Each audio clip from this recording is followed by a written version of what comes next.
Well, the number one thing we have to do is make sure that we're looking after people's safety. Particularly some of the tenants are vulnerable. And so we need to make sure we're okay there. So it's all hands on deck. Fix this, do the rekeying, make sure we have everyone's safety in place. Once that's all done, we have to have a big conversation about policy, procedures, process, and how we can avoid this sort of thing in the future. Can you tell us more about the $300 million that you were talking about? It's a bit confusing, so I can try. There are a large number of federal granting programs under this government and the previous government. And one of them, the New Build Canada Fund, was announced with great fanfare by the previous government, but you've heard me say many times we never got any money. And so finally, the money started flowing, but it has to flow through the provinces. And the federal government's intent was that a portion of that money, $300 million in Alberta, should go to municipalities. And the province's position is that if they're building stuff in the municipalities, that counts. So instead of the $300 million coming to the city of Calgary, it goes to the province to build stuff in the city of Calgary, for example. It wouldn't be $300 million for Calgary. But that's an Alberta figure, right? That's an Alberta figure. So let me try that again. So instead of the $300 million being given to the cities, it would be used to build stuff in the cities. And that's something we've been going back and forth on. And what we heard this morning is that the federal government is now taking the position that they cannot overrule the Alberta government on this. So are you okay No. with this? No, I'm a bit grumpy. I mean, look, the Alberta government, to their credit, is building two extremely large provincial infrastructure programs in Calgary, which will benefit Calgarians, the Southwest Ring Road and the Cancer Hospital. That said, we also have a lot of other needs, infrastructure needs, and my opinion is that that money from the federal government was intended to help the cities build the infrastructure we have to build, so I continue to disagree with that interpretation. So you're grumpy about it and you disagree, but is there anything you can do with it? Well, like I say, I learned this morning for the first time that the federal government may have given up the fight, so I need to find out if they really have given up the fight. If they have, really, there's not much we can do. But I continue to believe that the federal government intended that money for the use of the cities, and it ought to be used according to their intents. And if we did have access to those funds, what would they be earmarked for? Wait till Monday. So on Monday, you will be seeing a new, broader list of our infrastructure needs. It's not very surprising, because when you look at the city, at Calgary, we have always had a very well-costed, well-analyzed list of unfunded infrastructure, so that we have the ability to really go, okay, money is available, we'll do that one, then that one, then that one. The priorities are already there. And we've gone through this big process that we've called Infrastructure Calgary to reprioritize the lists and also to free up money wherever we can so that we can do the next items down on the list, and we would just continue working down that list. This stuff's all critical, it all needs to be built, and it's all unfunded. How much of the $300 million were you expecting to come to Calgary? I don't know the answer to that question.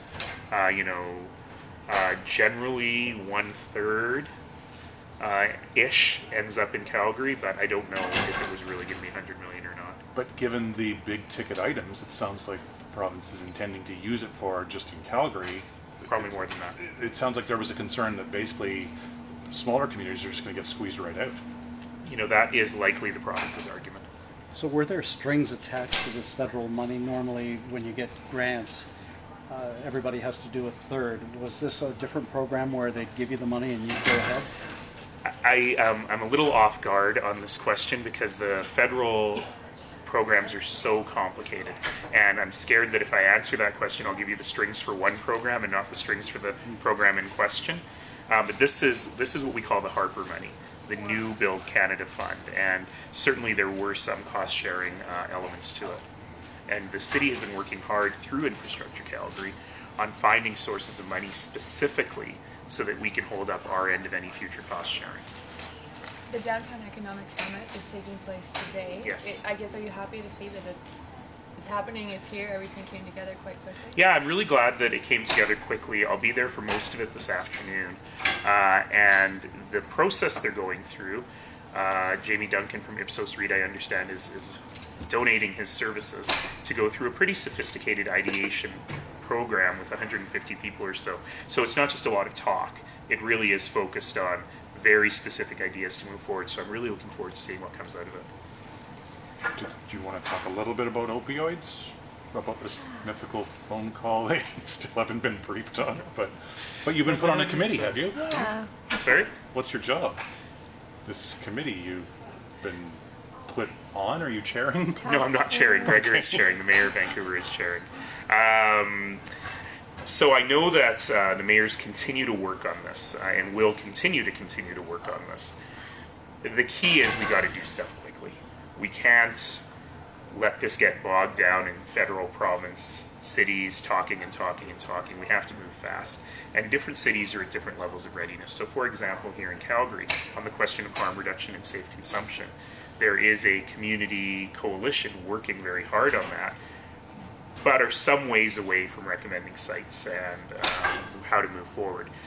Whereas in Edmonton, I understand they've got sites on the table that they're looking at right now. So we're at different levels, but we've got to all catch up and we've got to all try what we need to do. And I've repeated many times my belief that Calgary can be a test bed for new treatments in new modalities, because we have got to address this issue. You know, we lost more people to opioid overdose last year than we lost in homicides and car collisions combined. And we're not talking about it enough. We got to do something. So in terms of searching for sites, is that something the city's actively working on? Not yet, but likely soon. And you told your colleagues, get ready because we're going to have stuff before you soon. What kind of things? I actually don't know, but I want to make sure that this is not a surprise to anyone, that in fact, when this task force starts coming up with recommendations, we're not going to study them forever at Calgary. We're going to start moving forward. Time frame? Don't say soonish. Soonish. Spring? Soonish? Soon. Very soon. As soon as possible. What is very soon for you guys, though? Well, I'd like to see stuff happening in something that we measure in weeks, not years. So a council colleague has thrown his name into the race, but charging that he's changing the tone at the top because he said there's, staff aren't engaged, they're leaving, they're just biding their time, and that he's blaming a lot of that on you. Do you have a response to that? It's going to be a fun 8 months, and I am actually super happy that Councillor Chabot has finally made up his mind. He has been dithering on this probably for about 10 of the 12 years he's been councillor, and I think this is the 4th time he's announced he's running for mayor this year. But I'm happy to have him there. I'm happy to have the conversation with him, and it's going to be a vigorous debate. But it'll also be a debate based on facts. And so, in fact, we do survey our employees every year to ask them how you're feeling and this employee engagement and the comfort of employees. There's actually a question on there.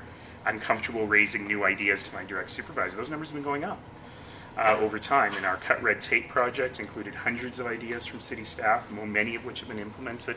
We've implemented a new program called Civic Innovation YYC specifically about this.